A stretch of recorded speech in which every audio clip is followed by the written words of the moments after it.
Hey everyone, welcome back to another video. Welcome back to the channel. I hope you're having a great day.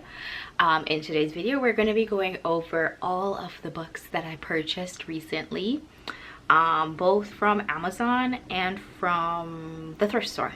If you're interested in seeing all the books that I purchased recently, all the books that I'm adding to my TBR, please keep watching. I have separated everything by category, genre, if you will.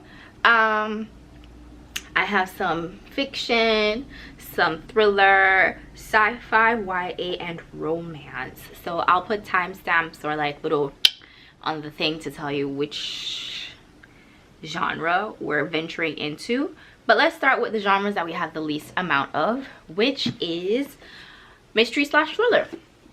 The first one we got is 9 Perfect Strangers by Liane Moriarty, as you can see from the sticker. This is from the thrift store. I don't really know what it's about. I think there's a possibility. I think it's like 9 people go on a vacation, not a vacation, but like a retreat somewhere, and they're trying to figure out if they can trust each other or trust the person who invited them on the retreat. So I actually really like this. I think this is what they call like a standard paperback or like a mass market paperback. I really like the size of this. I've never had one of these before, so this is the first book, 9 Perfect Strangers by Liane Moriarty. Apparently it's a Hulu series, so there's that. Next we have Beautiful Ugly by Alice Feeney, another mystery / thriller. She wrote like a really viral book, I think it was last year, called Rock Paper Scissors, I think. Yes, Rock Paper Scissors. I have not, maybe I have read something by her, but I'm not sure that I ever have. I have no idea what this is even about. Oh, somebody, I think his wife disappears. Somebody's wife has disappeared, and I don't know if he's trying to figure out where she went, or something about a person who looks exactly like his missing wife. Maybe he's trying to figure out who this new person is, if it's actually his wife. Maybe his wife just ran away from home. I don't know. I ran away from home like she's a toddler. Anyways, so this one is Beautiful Ugly by Alice Feeney. I'm excited to read this. It's a nice floppy paperback. I like it. Ooh, and the writing is big too, and the margins are big. So it probably shouldn't take me that long to read. Those are all of the thrillers that we purchased. I actually have a lot of thrillers on my bookshelf in general, so it's okay that I didn't buy that many. Next, we're gonna move on to the literary fiction, I guess. These are loose categories, okay, based on either guesstimates or quick Google searches. So this is my literary fiction that I'm calling literary fiction, but I'm not sure if it's literary fiction. First is Little Fires Everywhere by Celeste. This is a show. It was on Prime Video before. It's from Reese's Book Club. I think it's like a family dynamics exploration into that. From what I remember from the series, it was like a mom with some kids, and they've started fires everywhere because of their relationship between and amongst each other in the house. That's a terrible explanation. I'm sorry. I just know that in the end there's fires everywhere because of the dynamics in the family, okay? And the mom is like super popular or whatever. I don't know.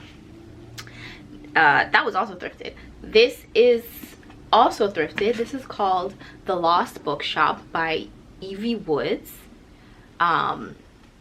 This cover is so pretty. I love it so much. This is like my favorite cover of a book in a long time. I think so.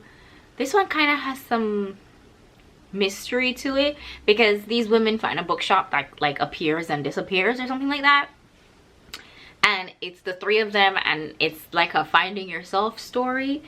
And I think they're 3 strangers too, so I don't really know. I think they think their life is very like boring and ordinary, but they are on a journey to realize that their lives are actually fantastically interesting or something along the sort. But I just love this cover. Like, are you kidding me? It's on my TBR, but I cannot wait to just display this on my shelf. Like, it's so pretty. The final book we have in the fiction, oh, you hear that flop? Listen how long that book is.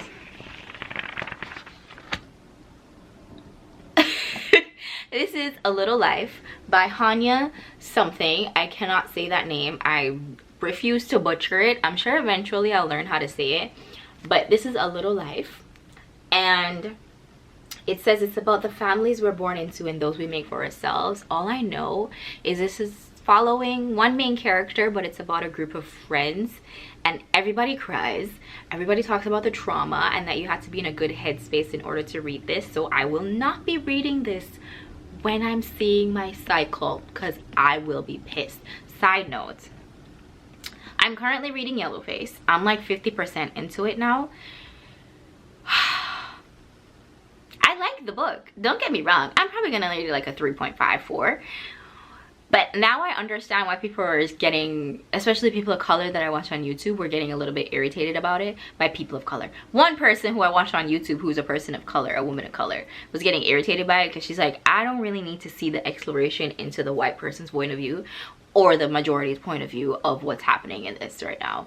It's basically the story of a woman who steals her friend's work and poses it as her own, and the friend is someone who died, who was a super popular novelist, and she's Asian and the friend is white. I think I said that.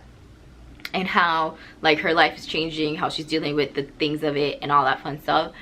And I don't think I'm angry at the right things in this book. I'm just okay, I can't talk about it. Maybe in my Q1 wrap-up of books I will talk about it, but that book is angering me because it feels so real, and the things that they're saying in it feel so real, and I'm just like, people are so stupid. Sorry, not stupid, it's not a nice word, I'm sorry. But anyways, A Little Life. I'm prepared to cry. Well, I'm not prepared to cry, but I will be prepared to cry at some point in time soon, I think, hopefully. Yeah, them's the lick fix. Next we will do, let's do the YA, because the YAs are mostly like fantasy, except one. We have a couple of YA here. So first on the top we have Children of Anguish and Anarchy by Tomi Adeyemi. This one is one of the pretty ones with the sprayed edges. What? Are you kidding me? They're so pretty. I showed this to my parents, by the way, the cover of the book, and I was like, isn't this beautiful? And they're both like, they're not readers. Well, my mom is kind of a reader, but she reads on her e-reader. They don't care about the covers of books. I care about the covers of books. I cannot wait to display this. Anyways, this is the third book in the Legends of Orisha, Legacy of Orisha series. And I honestly don't know what this is about yet. I've read the first one, Children of Blood and Bone, and I loved it. But I also read it at the same time as I read the Gilded Ones and Blood Scion, so I kind of confused the different timelines and everything, so I'm gonna have to reread it, which is fine. I like reading it, but I'm gonna have to reread it. And then now that I have the third book, I'm gonna read all three of them at the same time, consecutively, because I just don't want to lose the plot, especially since this is going to be a movie soon. They just announced the cast of it maybe like a week or two ago, and I'm very, very interested to watch. I'm gonna watch it regardless. Some people are upset about the casting, but I'm just like, it's black people getting paid, why do you care? I understand why you care, but like, it's black people getting paid, you know what I'm saying? It's Viola Davis. Are you like, what? Anyways, Children of Anguish and Anarchy, the third one in a series. Another book that's a third in a series is The Eternal Ones by Namina Forna. I read the Gilded Ones, again, the same time as I read Children of Blood and Bone, and I cannot wait to read this one. I think I'm more excited for this one than the other one. I'm more excited for this than that, but don't tell it. I don't know. I know the Gilded one is about when girls bleed gold, they get taken into like, basically make like a fantastical army to protect the kingdom, because they're defeating these like weird animals that are, or monsters that are attacking the kingdom, something like that. So the Eternal Ones. I cannot wait to read this. I think I'm actually gonna reread this series before I read that. I read the Gilded Ones twice now, and I'm gonna read it a third time because that's probably one of my favorite YA fantasy books ever. On to books that are just standalone. First we have Dragonfruit by Makiia Lucier. Makiia Lucier.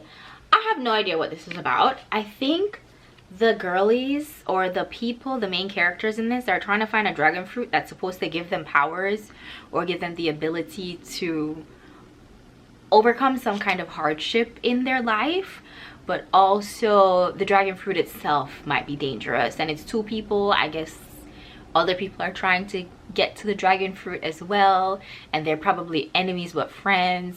I don't quite know what this is about, but I bought it because it was stinking beautiful. Look at this color. Are you kidding me? I have no idea what this is about. I've seen it in Indigo before. Oh, this one wasn't thrifted, by the way.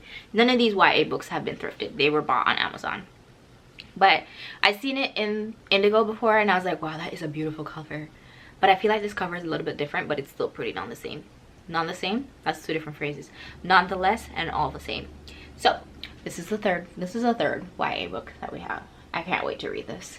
I'm probably gonna read it on my e-reader, because I don't like, why are all the YA books always hardcover? I don't like hardcover books. But I will take it, whatever. The final one we have is The Blackwoods by Brandy Colbert. This author also wrote what's the name of the book? Please tell me it's in the back. Oh, none of the books that I've read here. Anyways, she wrote The Boarding Booth, Little and Lion Point, and The Only Black Girls in Town.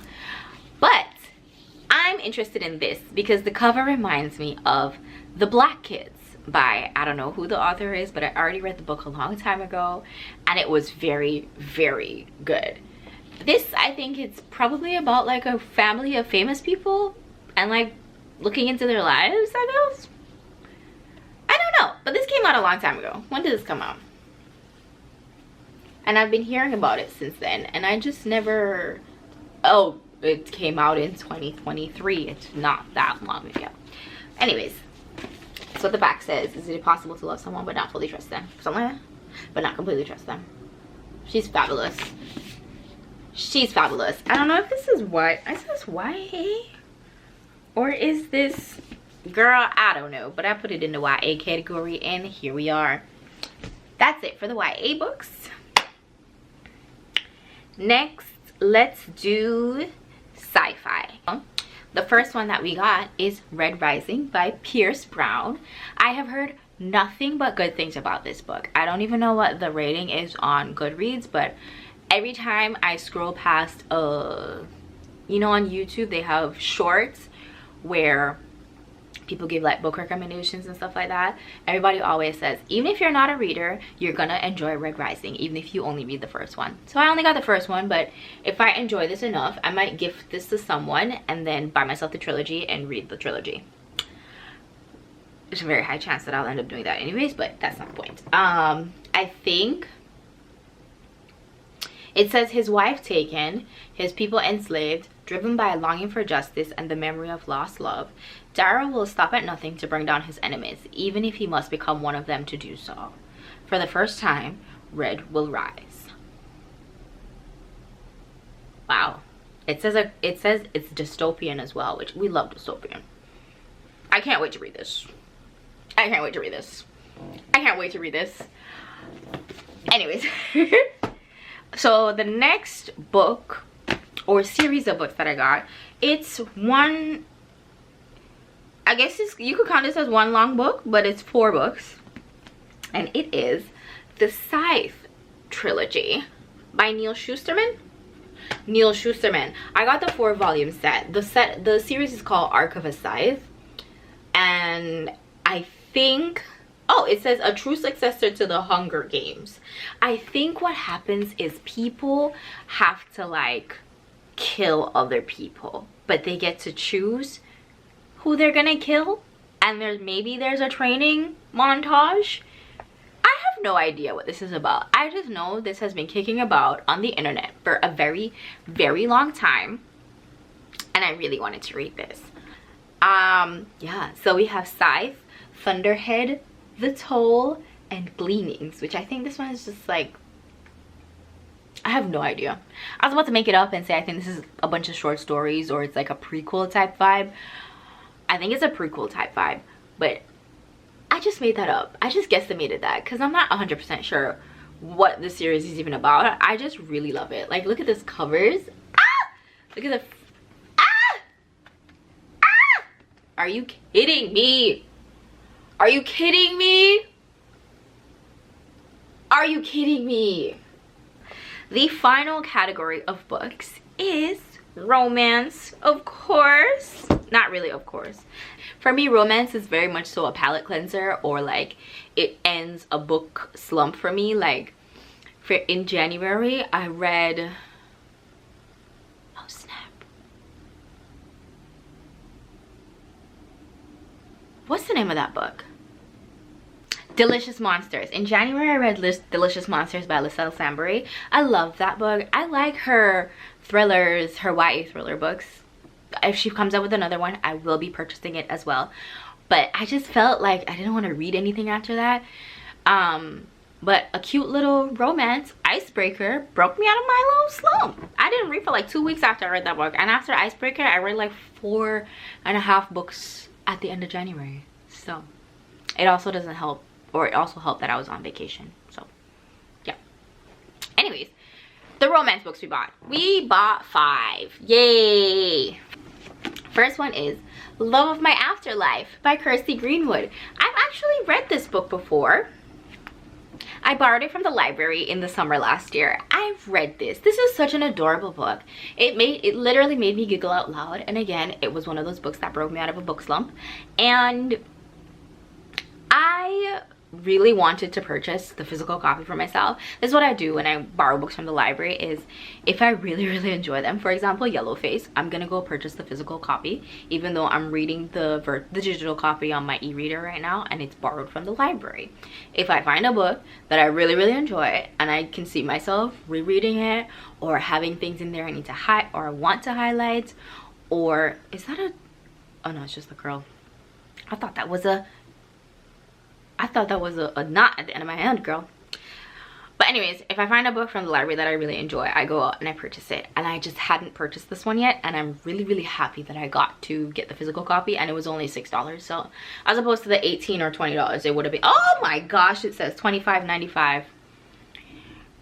Imagine I spent $25 on this. You're out of your mind. You're out of your mind. Anyways, that's the first one. I've already read it. It's just for personal records. The rest of these though, haven't read yet. This one is also from the thrift store. It's called Things You Save in a Fire by Katherine Center. While we're on this topic, let me just talk about the other Katherine Center book I got, which is How to Walk Away. We got both of these. I like Katherine Center. I recently read The Bodyguard, I believe. I liked it. That was a cute 3-star book for me. It could have been more if I was in the mood to read a romance, but I wasn't in the mood to read a romance. And in the summer last year, I read The Rom-Commers. Loved that book. I loved that book. I don't even know why. I just loved it a lot. So I purchased a couple more Katherine Centers. If I find them, I will buy them. I think this one was like $5 and this one was $6.50. Sometimes I'd be like, where y'all get y'all pricing from? Like, it don't make no sense. But anyways, I have no idea what either one is about. As you can tell, there's a theme in my book buying, is that I don't really like to know what the books are about. Sometimes I read the blurbs. Sometimes I just follow based on the online hype. And honestly, sometimes I just buy it because of the cover. Or not buy it, but like I'm interested in it because of the cover. So, yeah. These two. And speaking of being interested because of the cover, we have Daisy Hates by Magnolia. Not by Magnolia Parks. We have Daisy Hates by Jessa Hastings, which is in the Magnolia Parks series. I love this cover. This cover makes my brain so satisfied. It's so evenly spaced out. Everything is so symmetrical. I love it. And honestly, I have no idea what the series is about. I was never interested. The only book covers that I was seeing were the ones with the feet on them, and I'm sorry, but I don't really want a picture of feet on my bookshelf, so I was never gonna read it. And also I heard that it's just bear drama. Just bear drama. This is not a good flop either. I just thought it was bear drama in there, and I was like, sometimes I want drama, but not enough to buy it, you know? It's just like, that's what Young, Famous, and African is for. So I bought this at the bookstore, at the thrift store. It was $6. I love the cover, even if I never read it. I'm actually on the waiting list for the first book in the series. I'm never purchasing any of the other books in the series unless it's the weird covers like this and not the foot covers. So I have no idea what this is about. I heard that the Daisy Haites series in the Magnolia Parks universe is the better series, but you still have to read the first book in order to get like the setup of this one, so that's okay. The final book is another good flop. Why does bad boy feel so thick though? It is like 450 pages, 458 pages. It's Real by Kennedy Ryan. And the premise of this reminds me of When I Think of You by Maya Ariel, that I think it came out last year. And I think it's a girl who's getting picked to do a movie, and she's falling in love maybe with the director, producer, writer, person. It says forbidden attraction, scandal, and circumstances put her dream job in jeopardy. So who knows? I have no idea what this is about, but this cover is beautiful. I've heard nothing but good things from Kennedy Ryan. If you enjoyed this video, please make sure to like, comment, and subscribe. And if you didn't, then don't. And I will see you in the next video.